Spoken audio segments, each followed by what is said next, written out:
Hi friends, welcome to my YouTube channel Shakti VRS. இன்னைக்கு நம்ம என்ன பார்க்க போறோம்னா பசங்களுக்கு லஞ்ச் பேக் பண்ற வீடியோ தான் பார்க்க போறோம். இந்த குக்கர்ல சாப்பாடு வச்சிருக்கேன், பக்கத்துல வெங்காயம் வதக்கிட்டு இருக்கேன். தயிர் சாதமும் சைடு டிஷ் வந்து முட்டையும் செய்ய போறேன். ஸோ அதுக்கு தான் வெங்காயம் வதக்கிட்டு இருக்கேன். இங்கே பாருங்கள், நான் வந்து மிளகாத்தூள் எண்ணெயிலே போட்டுருவேன். போட்டு அந்த மிளகாத்தூள் காட்டாக இருக்காது. ஸோ அதனால் இந்த மாதிரி செஞ்சு நான் பிள்ளைங்களுக்கு கொடுக்குறது இதுதான் என் பசங்க விரும்பி சாப்பிடுவாங்க.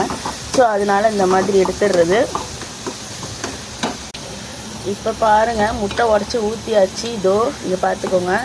இதுக்கப்புறமேட்டு ஃப்ரை பண்ணி முட்டை பொரியலும் தயிரை ஊற்றி தாளிச்சிட்டு பசங்களுக்கு நான் டிஃபன் பேக் பண்ணுறது தான். இப்போ பார்த்தீங்கன்னா தயிர் சாதமும் ரெடி ஆயிடுச்சு, முட்டை கிரேவி ரெடி ஆயிடுச்சு. ஸோ இனிமேல் வந்து நம்ம லஞ்ச் வந்து பசங்களுக்கு பேக் பண்ண வேண்டியதுதான். இப்போ பார்த்தீங்கன்னா லஞ்ச் பேக் பண்ணியாச்சு. முட்டை சாப்பாடு, தயிர் சாதம், முட்டை செஞ்சாச்சு. இது பார்த்தீங்கன்னா பாப்பாவுக்கும் இது வந்து தம்பிக்கும் நான் பேக் பண்ணி வச்சுருக்கிறேன். இனிமேட்டு பசங்களுக்கு கிளப்பி ஸ்கூலுக்கு அனுப்புறது தான். ஓகே ஃப்ரெண்ட்ஸ், பாய். என்னோடய சேனலை பார்த்துட்டு கமெண்ட் பண்ணுங்கள். இன்னும் ஏதாவது சொல்லணுன்னு இருந்தால் சொல்லுங்கள் கமெண்ட் பாக்ஸில். சப்ஸ்கிரைப் பண்ணுங்கள், ஃபாலோ பண்ணுங்கள். பாய், நாளைக்கு பார்க்கலாம்.